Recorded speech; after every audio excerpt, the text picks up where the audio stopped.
Þegar ég byrjaði að vinna í þessu húsi þá var ekki búið að laga nema 2 herbergi niðri á aðalhæðinni. Allt annað var rafmagnslaust og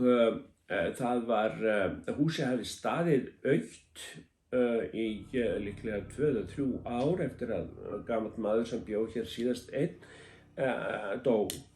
Og það hefði verið svona hreinsað út úr húsinu af því að var talið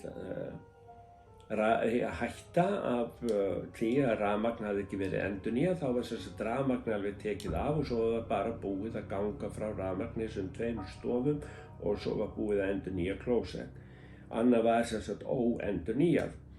Og það var vegna þess að eftir að þessi gamli maður dó þá hafði verið brotist hérna inn og þess vegna var vakt á húsinu þegar ég byrjaði að vinna hérna og vaktimennirnir höfðu sagt að þetta væri eitt af 2 húsum sem þeir væru hræddir við að fara inn í af því þeir töldu að hér væri draugur. Nú ég kom náttúrulega hér á morgnana í þetta rafmagnsleysi og svo framvegis en mér var tekið mjög vel að þessum draug. Þannig að ég var aldrei hræddur að vera hérna og ég væri að bauka hérna einn.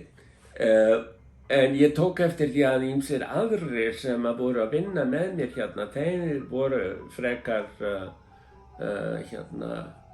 hræddir og féll ekkert alltaf vel ef ég var í burtu að vera hérna. Svo þegar að þessi fræðimanns íbúð var opnuð þá ég fannst þetta nú bara eiginlega skemmtisaga. Svo ég var að segja fólki í byrjun frá því að það væri nú draugur hérna en hann hefði aldrei gert mér neitt. Og svo gerist það að ég kem hérna einu sinni niður eftir og þá ljós í litlu herbergi sem hérna inn af öðru